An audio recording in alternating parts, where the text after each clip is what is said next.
¿Cómo fue el surgimiento del ejército argentino en el marco del proceso de independencia del país? ¿Cuáles eran las características de las milicias urbanas? ¿Qué las diferenció del ejército de línea?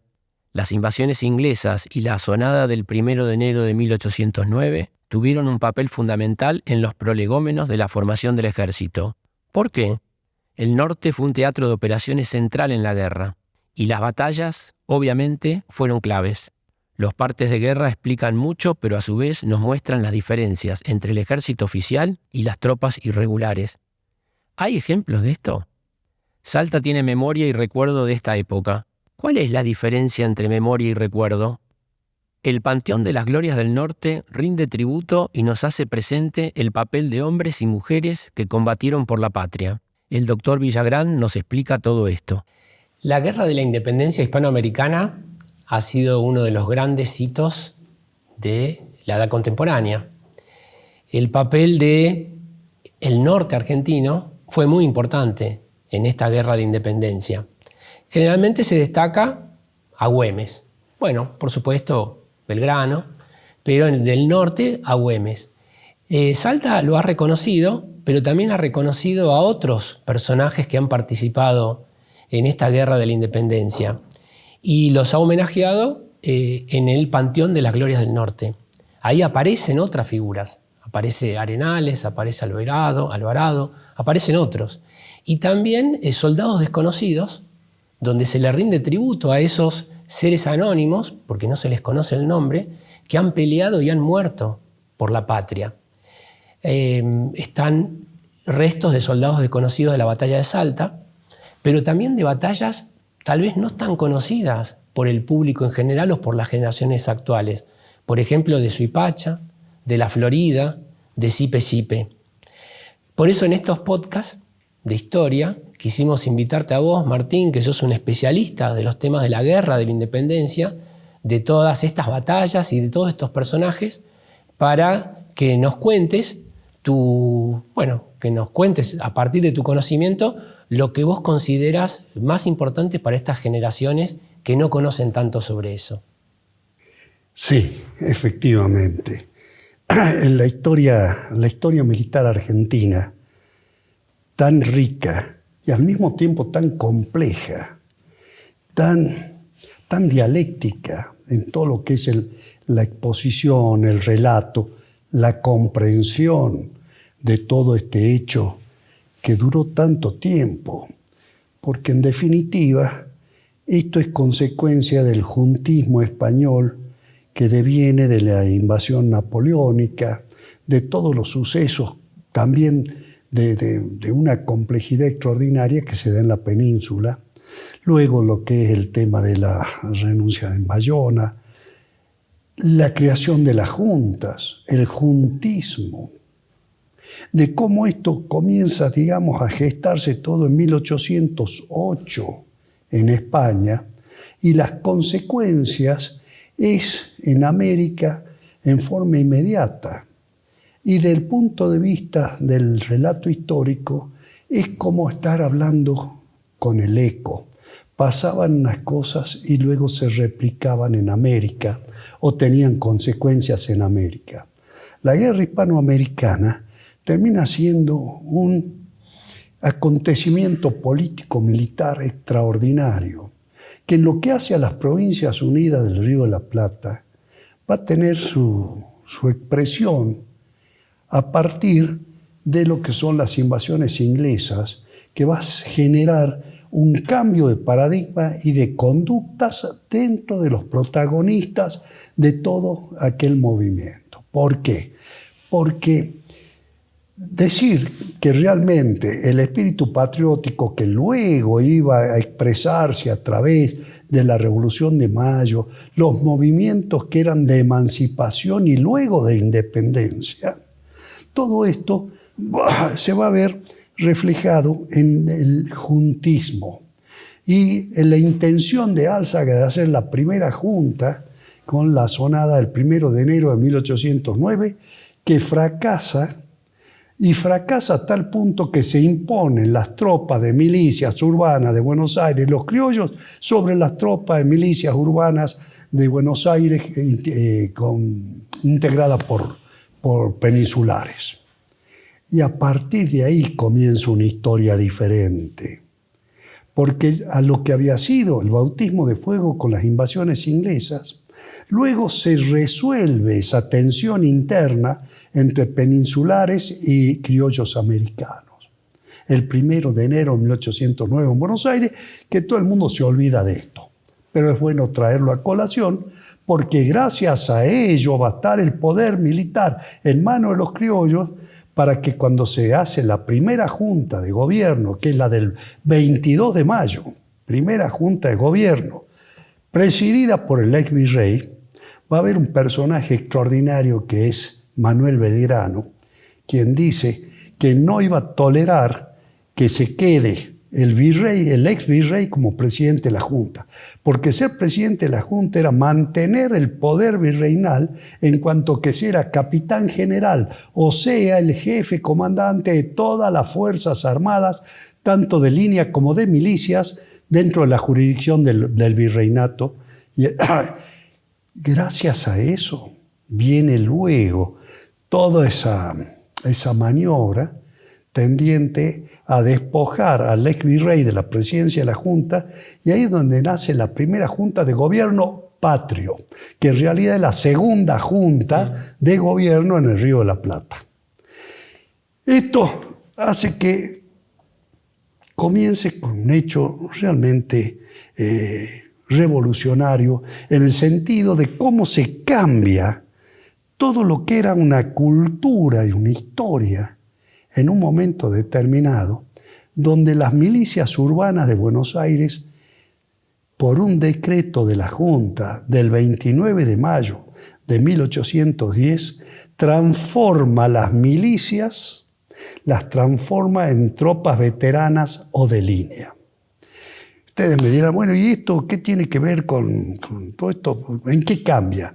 Cambia en todo, porque las milicias urbanas o las milicias de campaña en el interior, eran milicias que eran convocadas en un momento de gravedad institucional o de invasión o de desorden, que eran convocadas a prestar servicio en las armas mientras durase el desorden, mientras durase la invasión externa, pero no podían ser trasladadas tampoco fuera de la jurisdicción del domicilio del miliciano. Y los milicianos tenían derecho a elegir a sus jefes. Tal fue el caso de Saavedra, el alto peruano, que fue jefe de patricios de Buenos Aires.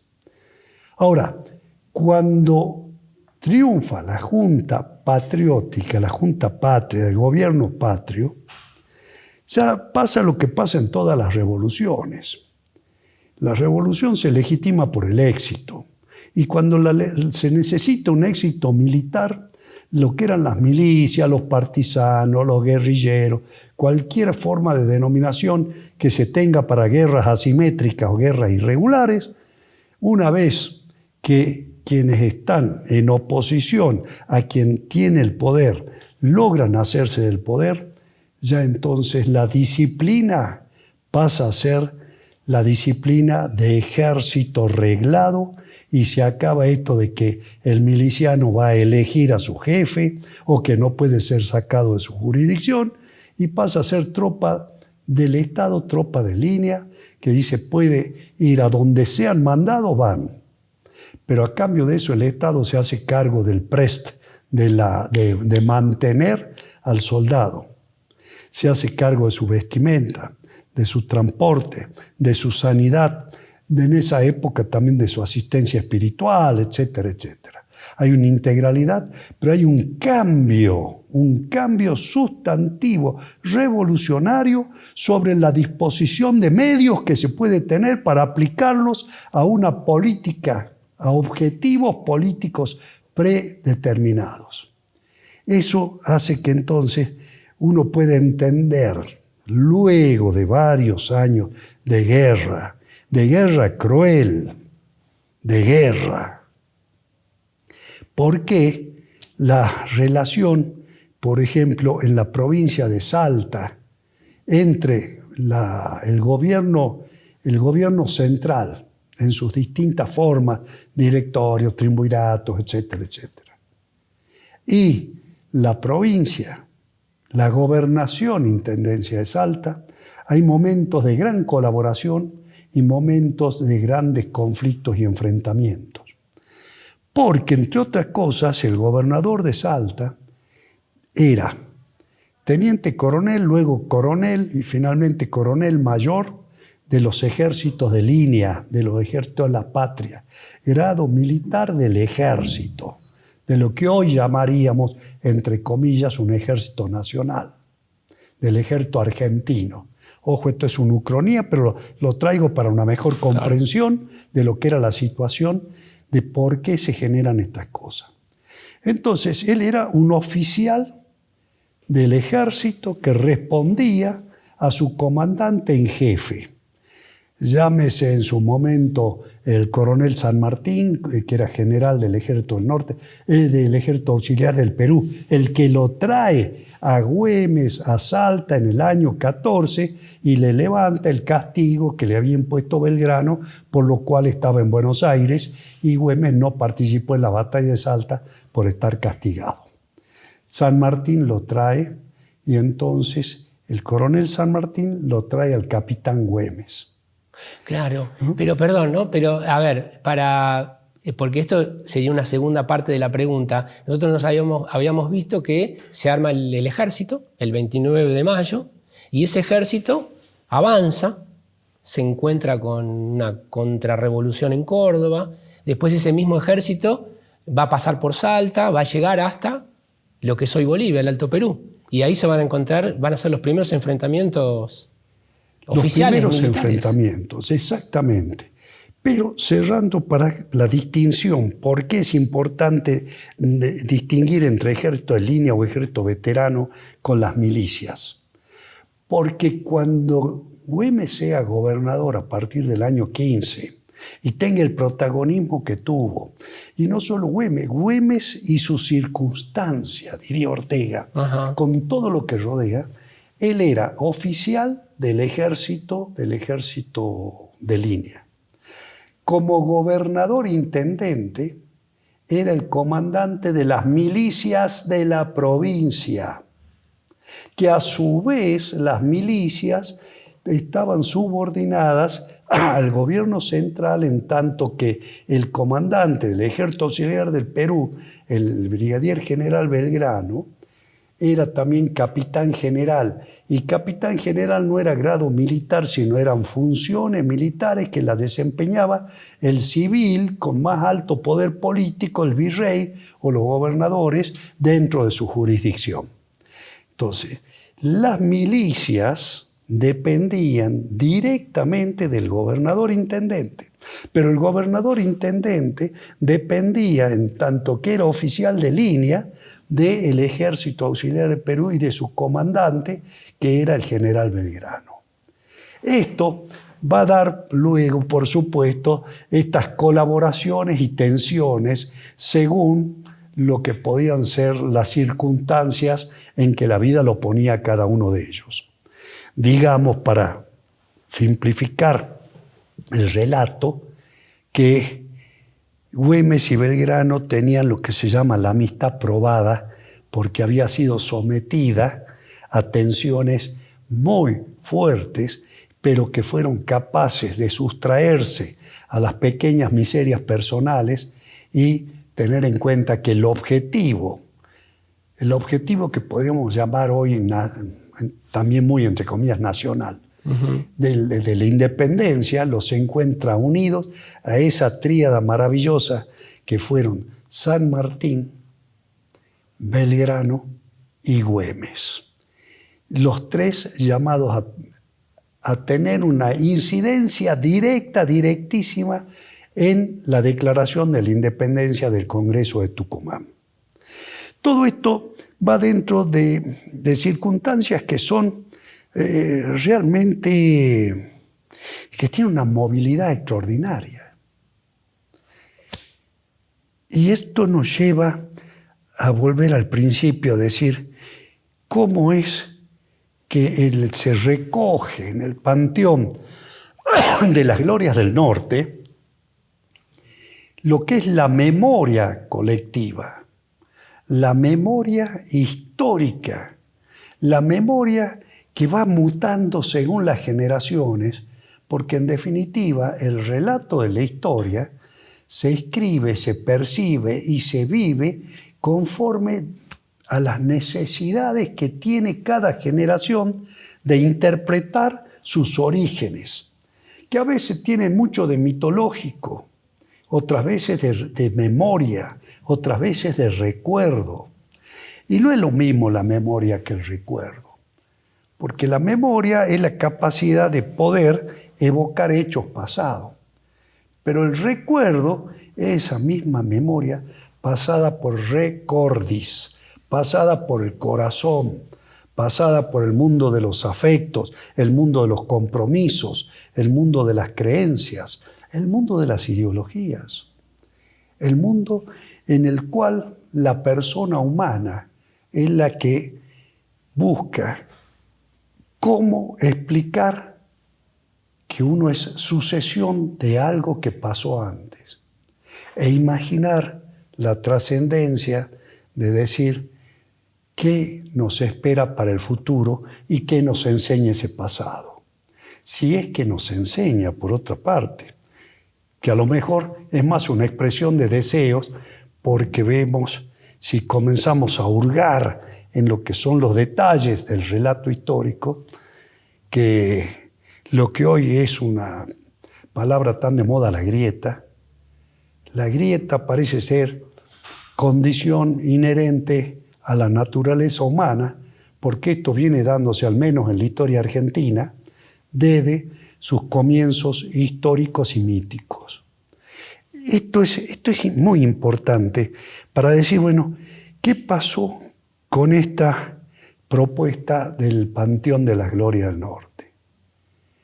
Y uno ve que hay un anclaje muy fuerte, incluso en el imaginario popular, sobre el protagonismo de todos aquellos que vistieron uniforme, que tuvieron estado militar. Nadie se acuerda, por ejemplo, de los tres hermanos Gorriti. Todo el mundo se acuerda del Pachi Gorriti, esa primera lanza de la guerra gaucha, del ejército, de las milicias de la gobernación e intendencia de Salta, que comprendía desde luego a Jujuy en forma protagónica y a Tarija de alguna forma por su posición periférica, y la colaboración de todo el resto de los comprometidos en la guerra de la independencia hispanoamericana del lado de la patria. La guerra gaucha se hizo con los gauchos de Salta, se hizo con los artesanos de Salta, pero se hizo con los artesanos y los gauchos de Jujuy, con los artesanos y los gauchos de Tarija, con negros, con mulatos, con indios, con porteños, con santafesinos, catamarqueños, riojanos, tucumanos y otros más, que surge todo esto de las actas de matrimonio, porque la gente encima en plena guerra se seguía casando, y desde la gobernación de Güemes en adelante la militarización fue tal que todas las actas matrimoniales dicen cuál era el estado militar del contrayente. E incluso hay constancia de oficiales y suboficiales y tropa de infernales integrada por españoles. Españoles que habían sido tomados presos, prisioneros en la guerra en el Río de la Plata con la caída de Montevideo en el año 14, que luego son distribuidos, llevados a la otra banda, a Buenos Aires, y distribuidos entre las diversas fuerzas que componían a las Fuerzas Armadas del Río de la Plata. Sobre eso, perdón, ¿no? Sí. Sobre eso, uno de los personajes que está en el Panteón es Arenales. Arenales, sí. No hay fuentes exactas, pero nació en España, se crió en España y después vino. Nacido en Castilla, sí. En Castilla. nacido en Castilla. Bueno, lo cierto es que la composición del esfuerzo de la guerra gaucha, que se llama guerra gaucha con toda legitimidad, porque fue hecha como los protagonistas de base de todo esto, fueron tropas gauchas, milicias gauchas. Pues yo estoy interrumpiendo, ¿no? Pero Sí. puede ser que Suipacha tenga que ver con esto, porque Suipacha está lo que vos contabas, uno de los enfrentamientos que hay entre Buenos Aires y el interior. Porque el parte de guerra de Suipacha dice una cosa y la realidad histórica creo que le da participación a los gauchos, le da participación a la gente del norte. Totalmente. Pero eso pasa. Hay una cuestión que hace a la especificidad profesional militar. Todos los ejércitos del mundo, y del mundo occidental, y durante todos los que son los registros que existen, siempre el ejército de línea, el ejército organizado, el ejército del Estado y demás, miró con cierto desdén profesional y cierta preocupación política las fuerzas irregulares. Entonces eso lo vamos a ver en casi todas las partes de batalla donde intervinieron fuerzas irregulares, que cuando el parte lo escribe, desde luego el oficial responsable de la redacción del parte trata de poner siempre una actuación protagónica de las fuerzas regulares y soslayar en lo posible todo aquello de la participación de milicias, partisanos, guerrilleros, llamémosle como quieran. Y esto no escapa a lo que pasó con parte de Castelli de la batalla de Suipacha. Y sino prueba de que realmente hay un protagonismo de estas fuerzas que aparecen de jujeños, tarijeños y salteños al mando del joven capitán Güemes en el momento decisorio del combate de Suipacha. ¿Cuál es la prueba más grande de la participación heroica y decisoria por parte de estas milicias? El hecho de que los muertos patriotas en Suipacha son tarijeños, salteños y jujeños. Entonces dice, ¿dónde estuvo el empeño? ¿En qué momento se produce? Y no coincide exactamente con el relato en el cual aparece siempre. Los relatos de batalla suelen ser una creación literaria de la más alta fantasía, porque es poner en forma ordenada lo que normalmente es caótico. La batalla es ordenada al momento de fuerzas en presencia. Uno puede decir quién formaba el ala derecha, el centro, la izquierda, qué pasaba con la reserva de un lado, de otro. Hasta ahí no hay duda. Pero cuando comienza el combate, y sobre todo si la batalla es un combate frontal, de choque, se entra en el mundo del caos. Y cada uno de los combatientes, como decía John Keegan, ve el rostro de la batalla, pero el rostro de la batalla es lo que tiene al frente, lo que tiene al costado y ni sabe lo que tiene atrás. Por eso cuando decían nos cortan, nos tapan la retirada, venía el desbande y venía el miedo y venían todas esas cosas, que es lo que pasó, por ejemplo, en Vilcapugio. A ver, entonces, interesantísimo. Yo creo que, bueno, ya estamos con Suipacha, con el papel de las tropas de acá del norte, el papel de Güemes, y eso nos va a dar pie para otro podcast. Así que, perfecto. Muchísimas gracias, Martín. Bueno, estamos en la antesala del tema que nos traía para Arenales y Alvarado, las glorias del norte, pero con todo gusto, cuando vos decidas y dispongas, seguimos charlando de este tema apasionante. Rápidamente. Gracias. No, por favor, gracias a vos.